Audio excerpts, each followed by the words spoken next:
Hola, soy Sofía. Mi propio padre me humilló frente a 200 personas en la boda de mi hermana, solo para demostrar que mi vida era un fracaso. Esa noche, el champán sabía a traición. ¿Alguna vez te han hecho sentir que no vales nada, justo las personas que deberían amarte más? Antes de contarte cómo su brindis se convirtió en el silencio más estruendoso que jamás haya escuchado, déjame un comentario diciéndome desde dónde me estás viendo y suscríbete al canal. Créeme, no querrás perderte lo que pasó cuando el novio se levantó para hablar. Llegué a la mansión de mis padres en Coral Gables, sintiéndome como una extraña en mi propia casa. El camino de entrada estaba repleto de autos de lujo, un desfile de Mercedes y BMWs que brillaban bajo el sol de Florida, y el césped parecía una alfombra verde perfecta. Yo, con mi permiso de apenas 48 horas, me sentía completamente fuera de lugar. Mi uniforme estaba guardado, pero mi identidad como oficial del ejército parecía estar grabada en mi piel.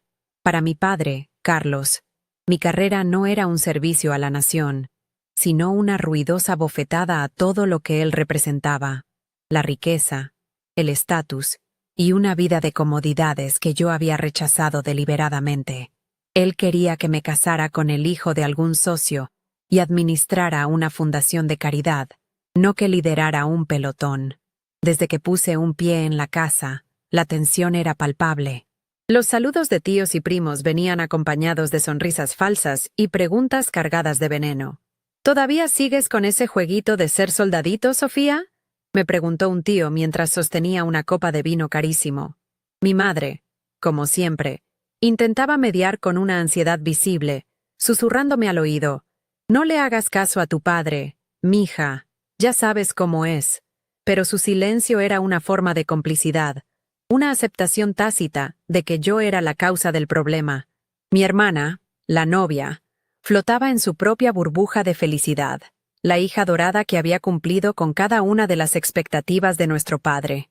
Hablar con mi familia se sentía como caminar sobre un campo minado. La memoria de cuando le anuncié a mi padre que me enlistaría seguía tan fresca como si hubiera sido ayer. No gritó, no discutió. Su reacción fue mucho peor. Una decepción fría y cortante. Se recostó en su sillón de cuero en su oficina, con vista al yate familiar, y me miró como si yo fuera una de sus inversiones que acababa de declararse en bancarrota. Después de la educación que te costó una fortuna, ¿vas a ir a revolcarte en el lodo con gente que no tiene nada?, dijo con una calma que helaba la sangre. Está bien, ve a jugar a la guerra. Volverás rogando cuando te canses de la fantasía y entiendas cómo funciona el mundo real. Esas palabras se convirtieron en el telón de fondo de cada interacción que tuvimos desde entonces. La ceremonia fue un espectáculo de opulencia. Miles de rosas blancas adornaban el altar improvisado en el jardín trasero, con el mar de fondo. Una orquesta de cámara tocaba música clásica mientras los invitados, vestidos con sus mejores galas, tomaban asiento. Observé a mi padre llevar a mi hermana del brazo por el pasillo. La miraba con un orgullo tan desbordante que le brillaban los ojos, un orgullo que yo jamás había recibido de él. Para él, ella era el éxito encarnado, la continuación de su legado. Yo, sentada en la primera fila, era la nota discordante, la oveja negra que se negaba a seguir al rebaño. Sentí una mezcla de amor por mi hermana y una profunda soledad, como si estuviera viendo una película sobre una familia a la que no pertenecía. La recepción se montó bajo una carpa gigantesca, iluminada por candelabros de cristal que colgaban del techo. El murmullo de las conversaciones de la alta sociedad y el tintineo de las copas llenaban el aire. Intenté pasar desapercibida, pero sentía todas las miradas sobre mí. Cada conversación era un interrogatorio disfrazado sobre mi extraña vida. Mi padre era el rey de la fiesta, moviéndose entre los grupos con un vaso de whisky en la mano, riendo a carcajadas y cerrando negocios invisibles. De vez en cuando, sus ojos se cruzaban con los míos desde el otro lado del salón, y una sonrisa burlona se dibujaba en su rostro. Yo sabía que estaba esperando su momento, su oportunidad para dar el golpe de gracia. La atmósfera se sentía pesada, cargada de un juicio que no necesitaba ser dicho en voz alta. En medio de ese ambiente sofocante, encontré un respiro inesperado. Javier, el novio, me encontró junto a la barra, tratando de alejarme del centro de atención. A diferencia de todos los demás, su curiosidad por mi carrera era genuina. No hizo bromas ni preguntas condescendientes. En cambio, me preguntó sobre mi entrenamiento, sobre mis responsabilidades. Mencionó que su abuelo había servido en Vietnam y que siempre había sentido un profundo respeto por los militares. Lo que haces requiere un tipo de valor que la mayoría de la gente aquí ni siquiera puede imaginar, Sofía. Me dijo mirándome directamente a los ojos. De verdad te admiro. Por un instante, sentí que alguien finalmente me veía por quien era, una pequeña luz de validación en un mar de desprecio. Entonces, el sonido de un tenedor golpeando suavemente una copa de cristal silenció la música y las conversaciones. Mi padre, Carlos, se puso de pie en el centro de la pista de baile, con el rostro enrojecido por el alcohol y la euforia. Mi estómago se contrajo al instante. Era su escenario, y él era el actor principal. Comenzó su discurso con las alabanzas esperadas para su hija perfecta y su nuevo yerno, hablando del futuro, de la familia, del imperio que estaban construyendo. Todos aplaudieron. Pero entonces, su mirada se desvió y me encontró entre la multitud. La sonrisa orgullosa de su rostro se transformó lentamente en una mueca cruel y condescendiente. Levantó su copa, asegurándose de tener la atención de todos, y especialmente la mía. Y para terminar, dijo con una voz que resonó en toda la carpa, un brindis por mi otra hija, Sofía. Hizo una pausa dramática, saboreando el momento, que nos honra con su presencia, porque, al parecer, no pudo con el ejército. Soltó una risa corta y miró a uno de sus socios, quien le devolvió una sonrisa cómplice. Unas pocas risas incómodas se escucharon en la multitud, seguidas de un silencio denso y pesado. El mundo se detuvo. Sentí como 200 miradas se clavaban en mí, el calor subiendo por mi cuello hasta mis mejillas. No fue vergüenza, fue una humillación pura y calculada. En ese instante, algo dentro de mí se rompió y se volvió a forjar en algo duro y frío como el acero. No lloré. Simplemente supe que esa era la última vez que le permitiría hacerme sentir así. El silencio que siguió a sus palabras fue más pesado que cualquier grito. No era un silencio de respeto, sino uno incómodo, denso, cargado de la humillación que flotaba en el aire. Sentí 200 miradas clavándose en mí, algunas con lástima, otras con una curiosidad morbosa, y las peores, con una complicidad burlona. El calor me subió por el cuello hasta las mejillas, una ola de fuego que amenazaba con consumirme. Pero en medio de esa hoguera, algo se enfrió dentro de mí. Una calma gélida se apoderó de mi corazón. Levanté la barbilla, sostuve la mirada de mi padre, que me observaba con una sonrisa triunfante, esperando ver mis lágrimas. No se las iba a dar, no esa noche, no nunca más. La traición no dolía, endurecía. Mi mente se desconectó del murmullo que empezaba a crecer a mi alrededor. Era como ver una película en cámara lenta. Mi padre, con su Rolex brillando bajo la luz de los candelabros, levantó su copa como si acabara de cerrar el negocio del siglo. Mi madre, a su lado, tenía una sonrisa congelada, una máscara de porcelana que apenas ocultaba el pánico en sus ojos. Me miró por una fracción de segundo, una súplica silenciosa para que no hiciera una escena, para que aguantara el golpe como siempre lo había hecho. Su lealtad no era hacia mí, su hija, sino hacia él, el arquitecto de nuestro castillo de apariencias. Esa mirada fue una segunda traición, más sutil pero igual de profunda. Ella había elegido su bando hacía mucho tiempo, y yo nunca estuve en él. Miré a mi hermana, la radiante novia. Su sonrisa flaqueó por un instante, una mueca de incomodidad cruzó su rostro perfecto, pero rápidamente se recompuso. Tomó la mano de su nuevo esposo y le susurró algo al oído, riendo como si nada hubiera pasado. Estaba en su burbuja de felicidad, y mi humillación era solo una pequeña turbulencia que no iba a permitir que arruinara su vuelo. En ese momento, entendí que, aunque la amaba, vivíamos en mundos diferentes. Su mundo era este, el de las fiestas en mansiones, el de las sonrisas calculadas y las alianzas familiares. Mi mundo era uno donde la lealtad se demostraba con acciones, no con palabras vacías, y donde el honor era algo que se ganaba en el barro, no en un salón de baile. La orquesta, sintiendo la tensión, comenzó a tocar una pieza suave, un intento desesperado por llenar el vacío que mi padre había creado. La gente empezó a hablar de nuevo, un poco más alto de lo normal, como si el volumen de sus conversaciones pudiera borrar lo que acababa de ocurrir. Vi a los socios de mi padre darle palmadas en la espalda, riéndose entre dientes. Para ellos, solo había sido una broma de mal gusto, el tipo de humor cruel que los hombres como él se permitían. No entendían que con esas palabras no solo me había insultado a mí, sino que había menospreciado todo lo que yo representaba: la disciplina, el sacrificio, el servicio.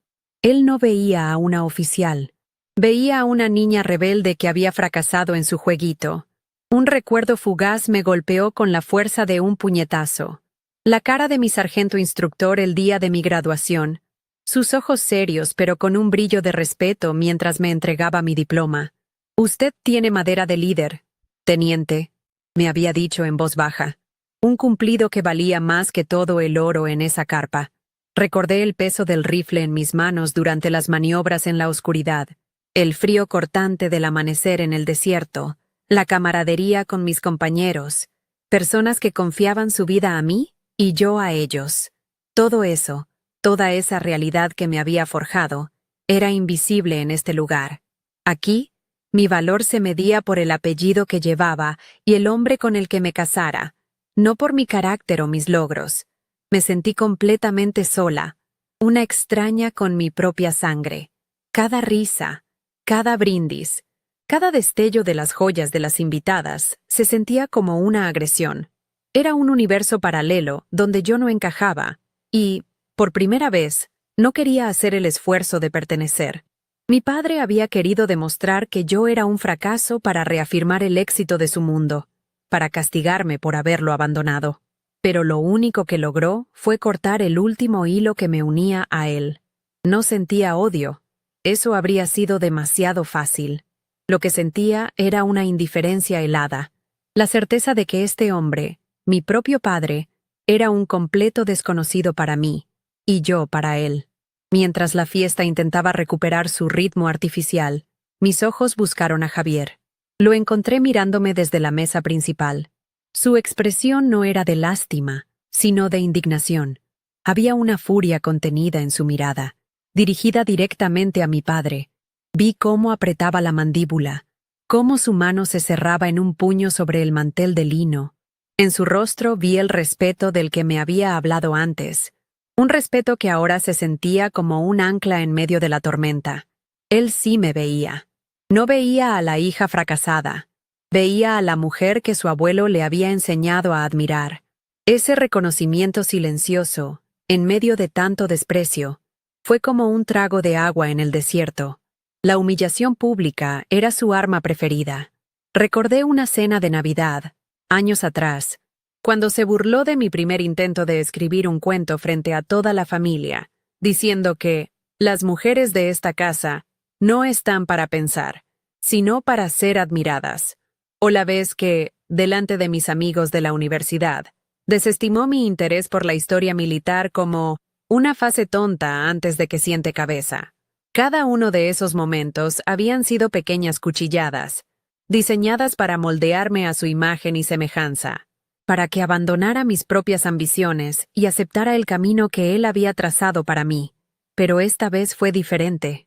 Esta vez, la herida no me debilitó, sino que despertó a la soldado que llevo dentro. El mesero se acercó para rellenar mi copa de champán, pero levanté la mano para detenerlo. No quería nada que viniera de esa celebración. El sabor a traición ya era suficiente. Me mantuve sentada, erguida, observando el espectáculo. Mi padre ahora bailaba con mi hermana, girando por la pista con una sonrisa de satisfacción. El rey en su corte. Todos aplaudían, cómplices de la farsa. La música sonaba, las luces brillaban. Pero para mí, todo se había vuelto gris. Estaba en una especie de limbo, esperando. No sabía exactamente qué, pero sentía que la noche aún no había terminado. La balanza se había inclinado demasiado hacia un lado, y de alguna manera, el universo tendría que encontrar la forma de equilibrarla. Fue entonces cuando vi a Javier levantarse de su asiento. Dejó a mi hermana en medio de la pista de baile, con una disculpa apenas audible, y caminó con determinación hacia el micrófono que el maestro de ceremonias había dejado en el escenario. Un silencio expectante comenzó a extenderse de nuevo por la carpa, pero esta vez era diferente. No era un silencio incómodo, sino uno lleno de curiosidad. Mi padre dejó de bailar y lo miró con el ceño fruncido, claramente molesto por la interrupción. Yo contuve la respiración. Sentí que algo estaba a punto de cambiar, que el guión de la noche, cuidadosamente escrito por mi padre, estaba a punto de ser destrozado. Javier se paró frente al micrófono, ajustándolo con una calma que contrastaba con la tensión en el ambiente. No miró a la multitud, ni a su nueva esposa, ni a mi padre. Sus ojos se encontraron con los míos a través del salón. Por un segundo, el ruido, la música y la gente desaparecieron. Solo éramos él y yo, dos personas que entendían el verdadero significado del honor en un lugar donde solo importaba la apariencia. Asintió levemente, una señal de que lo que estaba a punto de hacer no era por impulso, sino una decisión consciente. Y yo supe, con una certeza absoluta, que no iba a defenderme. Iba a hacer algo mucho más poderoso. Iba a revelar la verdad. Buenas noches a todos, comenzó Javier, su voz firme y clara, sin el más mínimo temblor. Quiero agradecerles por acompañarnos en este día tan especial para Ana y para mí. Hizo una pausa y miró hacia la mesa principal, asintiendo cortésmente a mis padres. Carlos, Elena, gracias por recibirme en su familia con los brazos abiertos y por organizar esta celebración increíble. Sus palabras eran las correctas, las que se esperaban de un yerno agradecido, pero había algo en su tono, una formalidad casi gélida, que no encajaba con la calidez de la ocasión. Era como si estuviera leyendo un comunicado oficial en lugar de dar un discurso de bodas. La mayoría de los invitados no lo notaron, pero yo sí, y mi padre también. Observé a Javier con atención. No se movía como un novio nervioso. Estaba plantado frente al micrófono con una postura erguida, casi marcial. Sus manos no jugaban con el papel de sus notas. Estaban firmes a sus costados. Su mirada recorría la multitud, pero no se detenía en nadie por mucho tiempo, hasta que sus ojos se encontraron de nuevo con los míos. Fue solo un segundo, pero fue suficiente. No había alegría en su mirada, ni el brillo de un hombre enamorado en su noche de bodas. Había una determinación fría, un propósito que yo, como militar, reconocí al instante. Era la mirada de alguien que está a punto de entrar en combate, de alguien que ha elegido un curso de acción y no se desviará de él, sin importar las consecuencias. Mi padre, por su parte, empezaba a impacientarse. Su sonrisa de anfitrión perfecto se había tensado en las comisuras. Lo vi inclinarse hacia mi madre y susurrarle algo, probablemente preguntándose qué demonios estaba haciendo su nuevo yerno. Para él, el discurso de Javier era una interrupción innecesaria del flujo de la fiesta, un pequeño obstáculo en su noche de triunfo. Quería que la música volviera a sonar, que el champán siguiera fluyendo y que el foco de atención volviera a él y a su hija perfecta. Vi cómo tamborileaba los dedos sobre la mesa, justo al lado de su reloj de oro, un gesto de irritación que yo conocía demasiado bien. No tenía idea de que su mundo, construido sobre cimientos de apariencias, estaba a punto de temblar. Un nudo se formó en mi garganta. No sabía qué iba a hacer Javier, pero una parte de mí quería gritarle que se detuviera, que no valía la pena. No quería ser la causa de una escena aún mayor. No quería arruinarle la boda a mi hermana por una cuestión de orgullo. Pero otra parte de mí, la parte que mi padre había intentado aplastar durante años, la soldado que se negaba a retroceder, estaba fascinada. Por primera vez en mi vida, alguien en ese círculo social parecía dispuesto a luchar por mí, o al menos, a luchar por la verdad. Contuve la respiración, sintiéndome atrapada entre el deseo de desaparecer y la necesidad desesperada de ver qué pasaba a continuación. El destino de esa noche ya no estaba en mis manos. Entonces, Javier hizo una pausa larga, deliberada, que se extendió por toda la carpa. El murmullo de las conversaciones se extinguió por completo. El tintineo de los cubiertos cesó. Incluso la orquesta, que había comenzado a tocar suavemente de fondo, se calló. De repente, el único sonido era el suave murmullo del mar a lo lejos. 200 personas se inclinaron hacia adelante en sus asientos, sus rostros llenos de una curiosidad repentina. La atmósfera cambió de festiva a intensamente expectante. Javier tenía a todos en la palma de su mano. Sabía exactamente lo que estaba haciendo. Estaba preparando el escenario para su verdadero discurso, asegurándose de que ni una sola palabra se perdiera. Se habla mucho de familia en noches como esta, continuó, su voz ahora con un peso diferente, más grave. Se habla de legados, de unir imperios, de continuar una tradición, pero a veces creo que olvidamos de qué se trata realmente la familia. No se trata de dinero, ni de estatus, ni de cumplir las expectativas de otros. Sus ojos se desviaron sutilmente hacia mi padre, solo por una fracción de segundo. Se trata de honor, de integridad, de tener el coraje de ser quien eres, incluso cuando es el camino más difícil. Se trata de sacrificio. Cada palabra era una piedra lanzada directamente al castillo de cristal de mi padre. El aire se volvió eléctrico. La sonrisa de mi padre se desvaneció por completo, reemplazada por una mueca de incredulidad y furia contenida. Su rostro se enrojeció. Vi cómo su mano se apretaba alrededor de su vaso de whisky con tanta fuerza que sus nudillos se pusieron blancos. Estaba siendo desafiado en su propio terreno, frente a sus amigos, sus socios, su mundo entero. Javier no había mencionado mi nombre, pero no era necesario.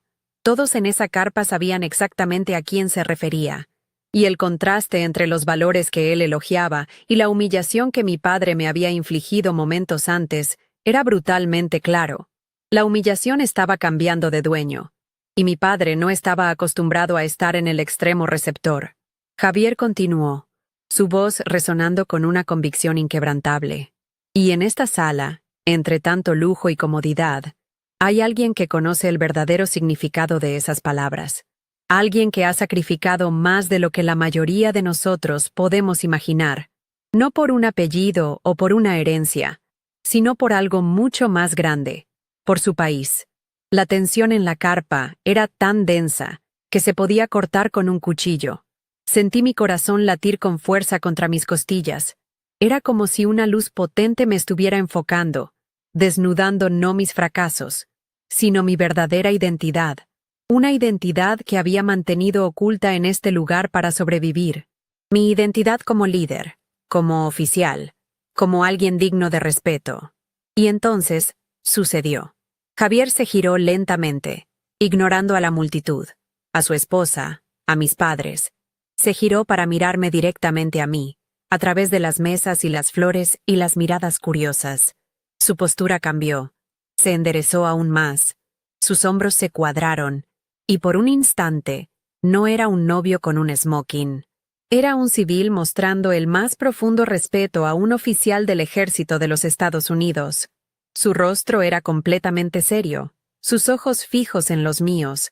El mundo entero pareció desvanecerse mientras él tomaba aire y pronunciaba las palabras que lo cambiarían todo, no solo para mí, sino para todos los que estaban escuchando.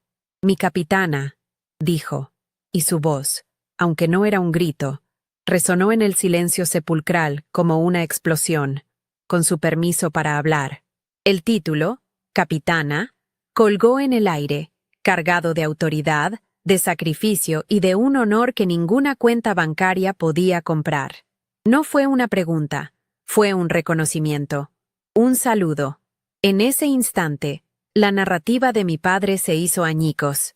La niña que jugaba a la guerra desapareció, y en su lugar, ante 200 personas, se reveló lo que realmente era: una líder, una oficial, una capitana. El impacto de esas palabras fue inmediato y devastador.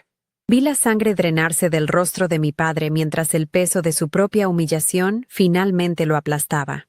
El silencio que cayó sobre la carpa fue absoluto, denso y pesado, como si el aire mismo se hubiera solidificado. La frase de Javier, mi capitana, permiso para hablar, no fue un susurro, fue una detonación. Sentí cómo 200 miradas se giraban hacia mí, no con lástima ni con burla, sino con una conmoción pura y desnuda. El título, capitana, resonó en mis oídos, una palabra que definía mi vida entera, pero que en este lugar sonaba extraña, poderosa, casi prohibida. Por un instante, el mundo se detuvo. Los candelabros, las flores, los rostros atónitos de los invitados, todo se convirtió en un borroso telón de fondo. Mi corazón, que segundos antes se sentía como una piedra helada en mi pecho, comenzó a latir con una fuerza sorda y constante, un tambor de guerra llamando a la acción. Giré mi cabeza lentamente, casi mecánicamente, hacia la mesa principal. El rostro de mi padre era una máscara de incredulidad. Su piel, antes enrojecida por el whisky y el orgullo, había adquirido un tono pálido y ceroso. Su boca estaba ligeramente abierta, como si quisiera decir algo pero las palabras se hubieran atascado en su garganta. Sus ojos, fijos en Javier, ardían con una furia impotente. Había perdido el control del guión, su escenario, su público. Su noche de triunfo le habían sido arrebatados de las manos por un simple gesto de respeto, un protocolo que él no entendía, pero cuyo poder sentía como un golpe físico. Su Rolex de oro, que antes brillaba como un símbolo de su dominio, ahora parecía un simple trozo de metal inútil en su muñeca paralizada. A su lado, mi madre parecía haber envejecido 10 años en 10 segundos. Su sonrisa de anfitriona perfecta se había desmoronado, revelando el pánico puro que había debajo. Sus manos se aferraban a su collar de perlas como si fuera un salvavidas. Su mirada iba de Javier a mí, y luego a los rostros de los invitados más importantes, calculando el daño, midiendo el escándalo. No había preocupación por mí en sus ojos, solo terror por la grieta que acababa de abrirse en la fachada impecable de nuestra familia. Mi hermana, la novia, estaba completamente perdida. Miraba a su nuevo esposo en el escenario, luego a mí. Su expresión una mezcla de confusión y una incipiente molestia. Su cuento de hadas se estaba convirtiendo en el drama de otra persona. Y esa persona era yo. La multitud reaccionó como una sola entidad. El silencio inicial se rompió en un murmullo bajo y eléctrico. Vi a los socios de mi padre intercambiar miradas desconcertadas. Las mujeres, que antes me habían mirado con condescendencia, ahora me observaban con una curiosidad intensa, como si me vieran por primera vez. Algunos de los hombres mayores, aquellos de la generación de mi abuelo, se enderezaron sutilmente en sus asientos. Reconocieron el gesto, entendieron el lenguaje. En sus ojos vi un destello de algo que no había visto en toda la noche: respeto. La narrativa que mi padre había construido con tanto cuidado, la de la hija rebelde y fracasada, se estaba desintegrando en tiempo real frente a las mismas personas a las que quería impresionar. La pregunta de Javier no era para mí, la hija humillada, era para la capitana, y el protocolo militar, grabado a fuego en mi cerebro a través de años de entrenamiento, exigía una respuesta. Una parte de mí quería hundirme en la silla, desaparecer, dejar que el momento pasara. Era el instinto de supervivencia que había desarrollado en esa casa. Agachar la cabeza, no hacer olas, esperar a que la tormenta pasara. Pero la otra parte, la mujer que había liderado hombres y mujeres en situaciones de vida o muerte, la oficial que había jurado defender su país con honor, sabía que el silencio no era una opción. Quedarme sentada sería una traición. No solo a Javier, sino a todo lo que yo era, y a todos los que servían a mi lado. Comprendí la brillantez de la estrategia de Javier. No me había defendido con palabras que pudieran ser discutidas o desestimadas. No había iniciado una pelea familiar. Había usado un arma que mi padre no podía contrarrestar. La verdad, al dirigirse a mí con mi rango, no solo validó mi carrera, sino que expuso la ignorancia y la crueldad de mi padre de la manera más elegante y devastadora posible. No necesitaba gritar que mi padre era un matón. Simplemente demostró que yo era una líder. En su mundo de apariencias y poder monetario, Javier había introducido un concepto que ellos no valoraban, pero que no podían negar: el honor ganado, no heredado. Un recuerdo nítido me asaltó. Mi ceremonia de ascenso a capitana. Estaba en una base polvorienta en el extranjero, rodeada de mi pelotón. El general me prendió las nuevas insignias en el cuello de mi uniforme. Este rango no se lo regalan, se lo gana con sudor y liderazgo. No lo olvide nunca, me dijo con voz grave. Sentí el peso de esa responsabilidad, el orgullo puro y sin adornos de un logro forjado en el sacrificio. Comparé ese momento de auténtico honor con el espectáculo vacío y cruel que mi padre había montado. Eran dos universos, y yo ya no podía pretender que podía vivir en ambos. Tenía que elegir cuál era el real. Y en ese instante, la elección se hizo sola. El miedo se evaporó, reemplazado por una calma helada y una claridad absoluta. Ya no me importaba la vergüenza de mi madre, la confusión de mi hermana o la furia de mi padre. Su opinión había dejado de tener peso. Lo único que importaba era responder al gesto de respeto que se me había ofrecido. Era mi deber. No por ellos, sino por mí. Por cada madrugada que pasé entrenando, por cada decisión difícil que tomé en el campo, por cada soldado que confió en mí. Me levantaría no como Sofía, la hija paria, sino como la capitana. Iba a tomar mi lugar, en mis propios términos. Con un movimiento lento y deliberado, empujé mi silla hacia atrás. El sonido de las patas de madera raspando el suelo de mármol resonó en el silencio como un disparo. Todos los ojos estaban fijos en mí. Me puse de pie, alisando mi vestido no por nerviosismo, sino como un acto de preparación, como un soldado que ajusta su equipo antes de la batalla. Mi postura cambió. Mis hombros se echaron hacia atrás. Mi espalda se enderezó y mi barbilla se levantó. Sentí cómo la transformación ocurría no solo en mi interior, sino también en mi exterior. En ese momento, dejé de ser la invitada incómoda en una fiesta. Me convertí en una figura de autoridad en medio de un caos que yo no había creado, pero que estaba a punto de comandar. Comencé a caminar. No corrí, no dudé. Avancé entre las mesas con un paso firme y medido, el mismo paso que usaba al inspeccionar a mis tropas. El murmullo se extinguió por completo. El único sonido era el golpeteo rítmico de mis tacones contra el suelo, marcando el compás de lo que estaba por venir. Sentí las miradas de todos siguiéndome, una mezcla de asombro y aprensión. Mi padre me observaba desde la mesa principal, su rostro una tormenta de emociones contradictorias.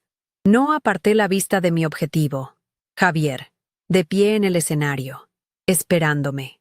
Cada paso era una declaración, una reafirmación de quién era yo. El pasillo entre las mesas ya no era un camino de humillación, era mi campo de desfile.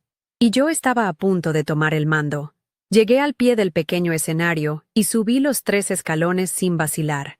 Cada paso se sentía pesado, deliberado. El universo entero parecía haberse encogido a ese pequeño espacio de madera bajo las luces brillantes. Ya no sentía el calor de la humillación en mis mejillas. En su lugar, una calma gélida me recorría las venas. Estaba en mi elemento, no en una fiesta de alta sociedad, sino en una zona de conflicto donde la estrategia y la compostura lo eran todo. Me paré al lado de Javier, no como su cuñada, sino como su oficial superior.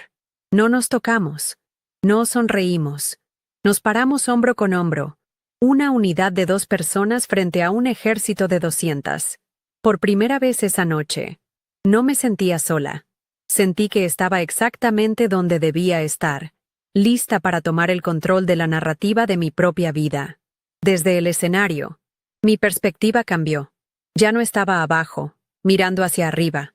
Ahora miraba a la multitud desde una posición de poder. Vi los rostros de los invitados como un mapa de emociones. La confusión, la curiosidad, el asombro. Vi a los socios de mi padre, Hombres que medían el valor de una persona en cifras de 6 ceros, mirándome con una nueva e incómoda evaluación. Vi a los hombres mayores, los veteranos de otras guerras, con un brillo de comprensión y respeto en sus ojos. Y luego vi a mi familia. Mi madre parecía una estatua de sal, petrificada por el miedo al escándalo. Mi hermana me miraba con una expresión de reproche, como si yo hubiera orquestado todo para robarle su momento. Pero fue la cara de mi padre la que capturó toda mi atención. Su rostro era un campo de batalla. La incredulidad luchaba contra una furia volcánica que amenazaba con estallar. Su mandíbula estaba tan apretada que parecía que iba a romper sus propios dientes. La vena en su sien palpitaba visiblemente. Estaba atrapado. Cualquier arrebato, cualquier grito, solo confirmaría su derrota frente a todos. Estaba siendo despojado de su poder, no con gritos ni insultos, sino con el arma más elegante y letal de todas, el respeto que él me había negado. Lo vi levantar su vaso de whisky, pero sus manos temblaban tan ligeramente que el líquido ámbar se agitaba. En ese momento, no era el magnate poderoso que todos admiraban. Era un hombre pequeño, expuesto y furioso, ahogándose en el silencio que él mismo había provocado. Me giré para mirar a Javier. Él seguía de pie, firme, esperando mi respuesta. El protocolo era claro. En el ejército, cuando un subordinado pide permiso para hablar a un superior, la respuesta debe ser dada. No era una opción, era una orden implícita en la estructura de nuestro mundo. Todo el entrenamiento, toda la disciplina, toda la identidad que había forjado lejos de esta casa, se concentraron en ese único momento. Tomé una respiración profunda, sintiendo el aire llenar mis pulmones, anclándome en el presente. El murmullo de la multitud se desvaneció. El sonido de la orquesta se extinguió. Solo existíamos nosotros dos en ese escenario, representando algo mucho más grande que una simple disputa familiar. Incliné mi cabeza ligeramente, un gesto de reconocimiento formal. Mi voz, cuando salió, no fue ni alta ni baja. Fue firme, clara y desprovista de toda emoción. Cortó el silencio como un cuchillo. Proceda, dije.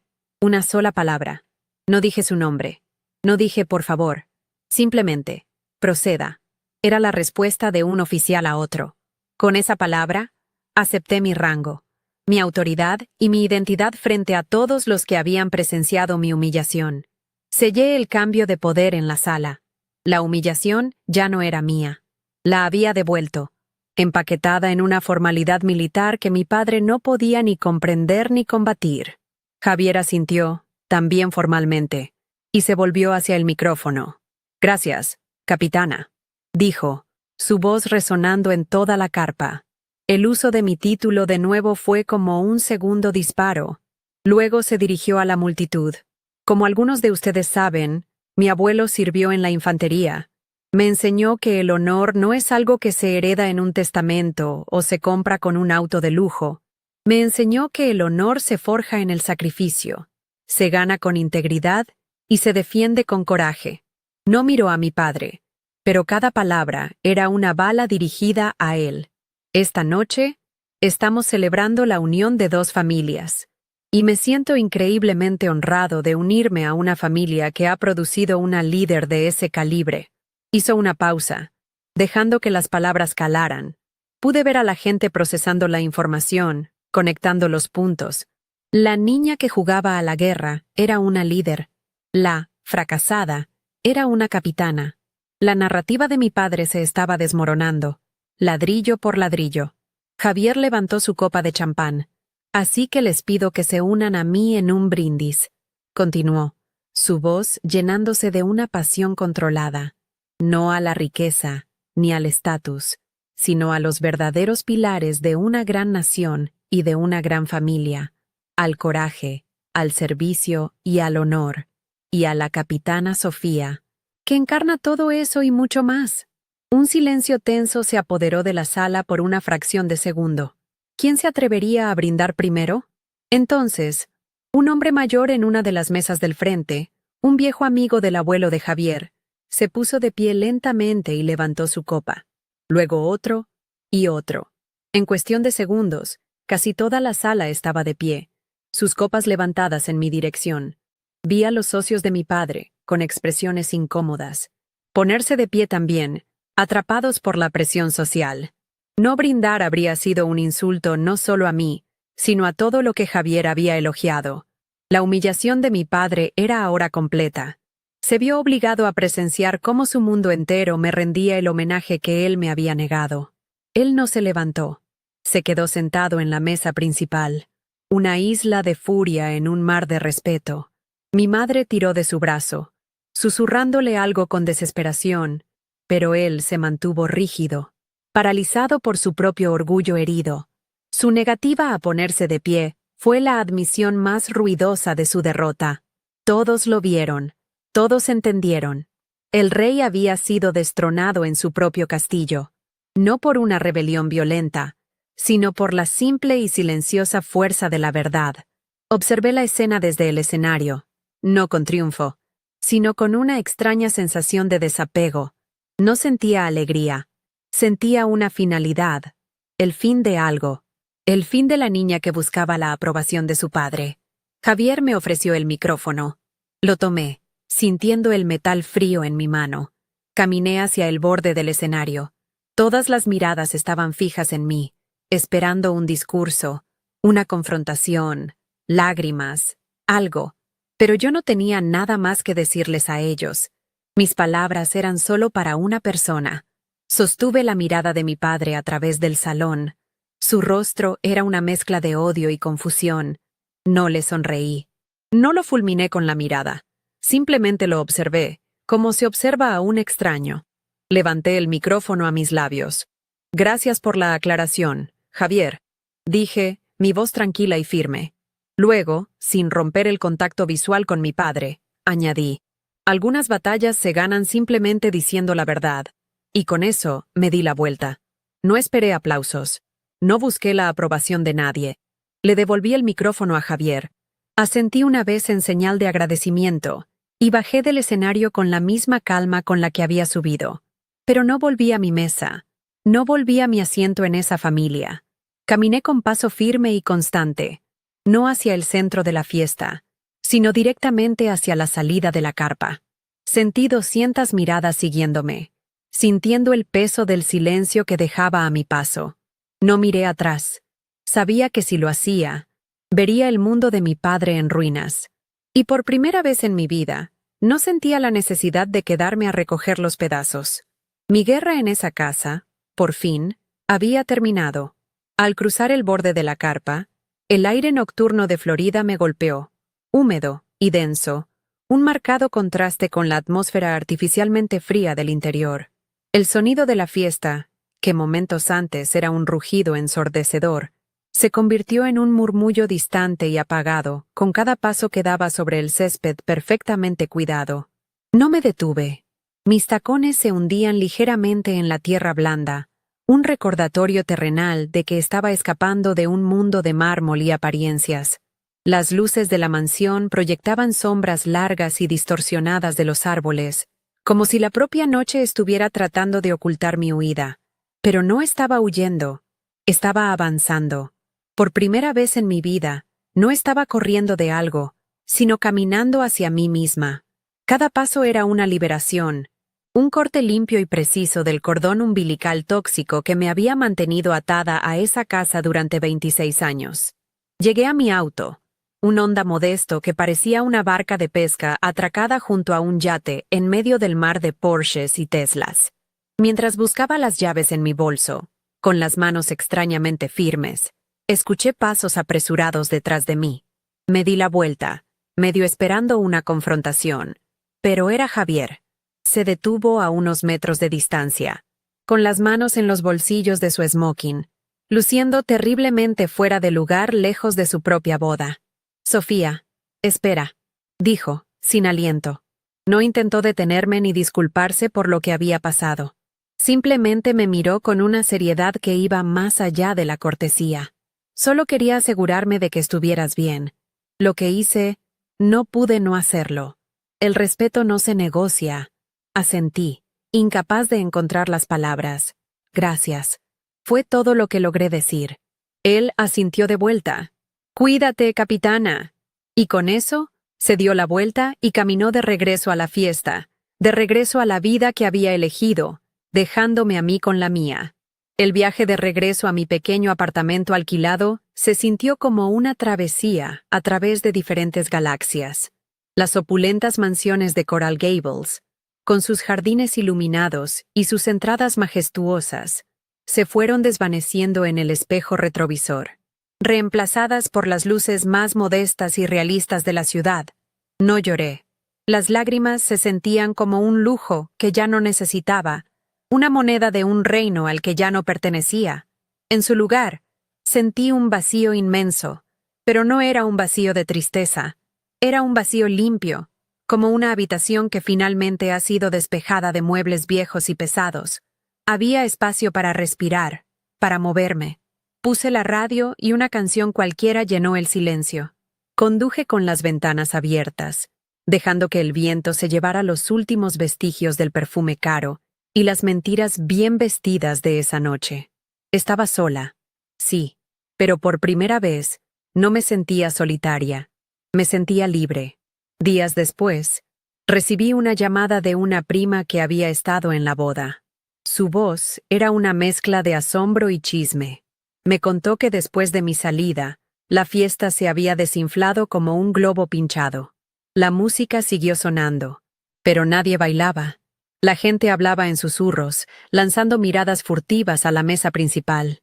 Mi padre, me dijo, se había quedado congelado en su silla durante casi una hora, bebiendo whisky tras whisky en un silencio sepulcral, ignorando los intentos de mi madre por hacerlo reaccionar. Varios de sus socios más importantes se fueron temprano, con excusas vagas. La imagen de poder y control que mi padre había cultivado durante toda su vida se había agrietado frente a las mismas personas que más quería impresionar. No había habido un escándalo de gritos, sino algo mucho peor para él, un lento y vergonzoso desvanecimiento de su autoridad.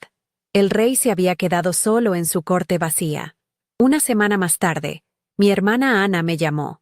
Esperaba gritos, acusaciones, pero su voz era fría como el hielo, lo cual fue mucho peor.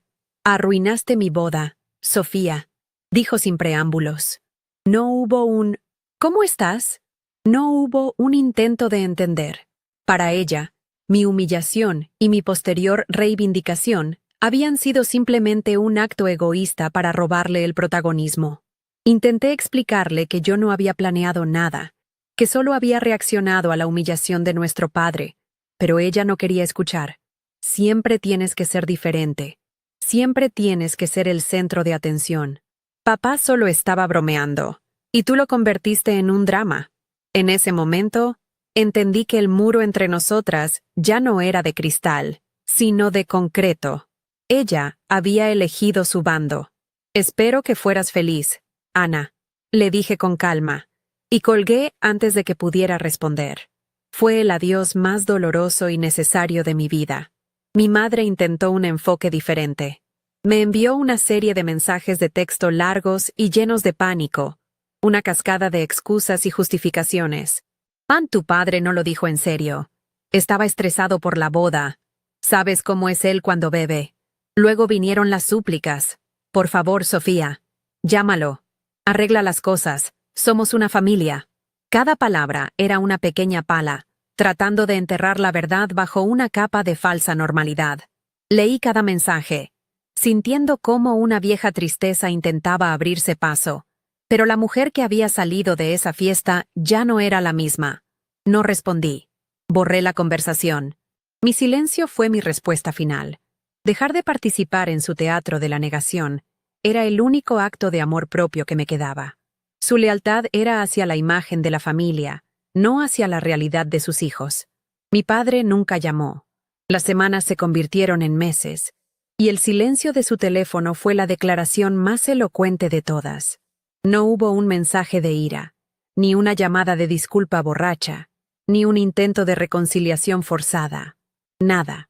Para él. Yo había dejado de existir en el momento en que me negué a seguir siendo su saco de boxeo. Su orgullo era un muro más alto que el de cualquier fortaleza, Y admitir su error era una rendición que nunca consideraría. Irónicamente, su silencio, que en el pasado me habría destrozado, ahora era el regalo más grande que podía darme. Era la confirmación de que había cortado los lazos por completo. Era la prueba de que mi libertad era real y permanente. Ya no vivía esperando una llamada que nunca llegaría. Vivía mi vida. Pasaron casi 6 meses.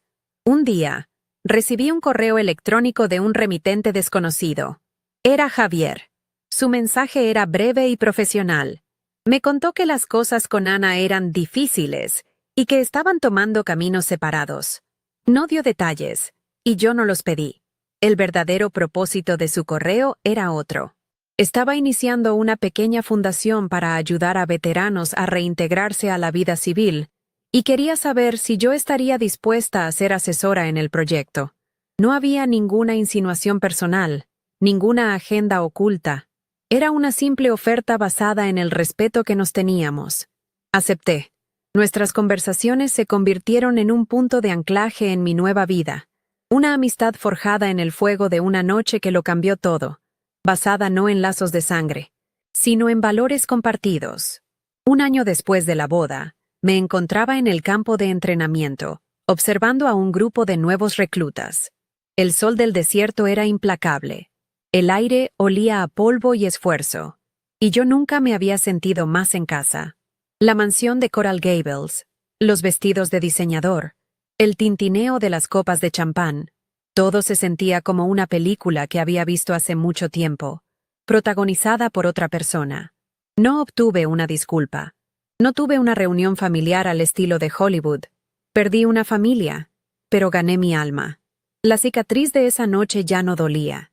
Se había convertido en una insignia, una medalla silenciosa que solo yo podía ver, un recordatorio constante de que la batalla más dura no se libra contra un enemigo externo, sino contra las voces que intentan decirte quién eres. Y esa batalla, yo la había ganado. Si conoces a alguien que necesite escuchar este mensaje de confianza en sí mismo, por favor, comparte este video. No olvides suscribirte para más historias sobre cómo encontrar tu propio camino, incluso cuando no es el que otros esperan. Gracias por escuchar. Aquella noche aprendí la lección más dura y liberadora de mi vida. El verdadero valor no se mide por el apellido que llevas, la casa en la que creciste, o el saldo en tu cuenta bancaria. Esas son solo etiquetas, disfraces que la gente usa para ocultar sus inseguridades. El valor real, el que nadie te puede quitar, se forja en el silencio de tus sacrificios, en la integridad de tus decisiones y en el coraje de ser fiel a ti mismo, incluso cuando el mundo entero, y especialmente tu propia familia, te grita que estás equivocado. A veces, las personas que deberían ser tu puerto, seguro son la tormenta de la que necesitas escapar. Y el respeto más importante no es el que te dan ellos, sino el que te das a ti mismo cuando finalmente decides que ya no vas a pedir permiso para ser quien eres. Durante años, permití que la voz de mi padre se convirtiera en mi crítico interno. Su decepción era un eco constante que me hacía dudar de cada paso que daba. Pero lo que descubrí es que no puedes controlar la narrativa que otros crean sobre ti, pero sí puedes elegir no participar en ella. Tu historia te pertenece. Tienes el derecho y el deber de ser su único autor. No dejes que la amargura o las expectativas frustradas de otros manchen tus páginas. Habrá momentos en los que tendrás que levantarte, no para pelear, sino simplemente para afirmar tu verdad en silencio, para demostrar con tus acciones, con tu postura, que su versión de ti ya no tiene poder. Ese es el verdadero punto de inflexión, cuando dejas de buscar su aprobación y encuentras la tuya. Dejar atrás a tu familia es una amputación. No hay una forma bonita de decirlo. Duele de una manera profunda y visceral, porque estás cortando una parte de lo que fuiste. Pero a veces, esa parte está enferma, y si no la cortas, la infección se extenderá hasta envenenarlo todo. La libertad que sientes al otro lado no es eufórica al principio. Es silenciosa, extraña y a veces, muy solitaria. Pero es una soledad limpia. Es el espacio que necesitas para sanar, para escuchar tu propia voz sin el ruido de fondo de las críticas y los juicios. Es aprender a ser tu propio hogar, tu propio refugio. Y créeme, construir ese hogar dentro de ti es el proyecto más importante en el que jamás trabajarás, uno cuyos cimientos son a prueba de cualquier tormenta. Una de las verdades más reconfortantes que he encontrado es que la familia no siempre es de sangre. A veces, la familia son las personas que te eligen, las que te ven en tu peor momento y deciden quedarse, las que celebran tu verdadera esencia sin pedirte que cambies. Son las almas que vibran en tu misma frecuencia de valores: honor, lealtad, respeto. Mi pelotón es mi familia.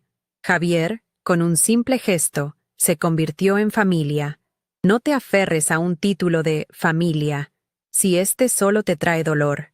Ten el valor de buscar a tu tribu, a esas personas que no necesitan entender tu camino, pero que caminarán a tu lado de todos modos, simplemente porque respetan al caminante. Esas conexiones son las que realmente te sostienen cuando todo lo demás se derrumba.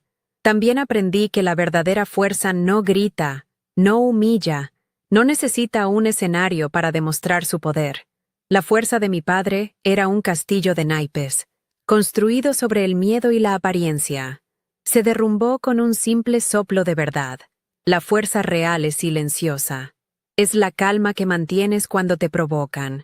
Es la dignidad con la que te alejas de una batalla que no merece tu energía. Es la capacidad de responder a la crueldad no con más crueldad, sino con una integridad inquebrantable. Es saber que no tienes que demostrarle nada a nadie, porque tu valor no está a debate. Esa es una fortaleza que el dinero no puede comprar y que ninguna humillación puede tocar. Es un poder que reside completamente dentro de ti. Las cicatrices de esa noche no han desaparecido.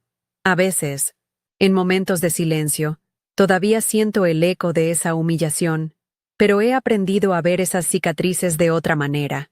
Ya no son recordatorios de mi dolor, sino mapas de mi supervivencia. Son la prueba tangible de la batalla que libré por mi alma y que gané. Cada vez que la siento, recuerdo a la mujer que se levantó y caminó hacia la salida, no como una víctima, sino como una comandante de su propio destino. Tus heridas no tienen por qué definirte como alguien roto. Pueden ser tus medallas, tus insignias de honor que cuentan la historia de tu resiliencia, de tu increíble capacidad para convertir el dolor en poder y la traición en libertad. Así que, si estás en una situación en la que te sientes invisible, subestimado o definido por las expectativas de otros, quiero que sepas esto: tú tienes un rango. Tienes un valor inherente que nadie puede disminuir a menos que tú se lo permitas. Busca en tu interior esa fuerza tranquila, esa verdad innegociable de quién eres. Y cuando llegue el momento, no tengas miedo de ponerte de pie, no para crear un conflicto, sino para reclamar tu espacio, tu respeto, tu historia. No esperes a que alguien más te dé permiso para ser tú. Date el permiso a ti mismo. Tu vida es tuya para comandarla, y esa es la única orden que realmente importa.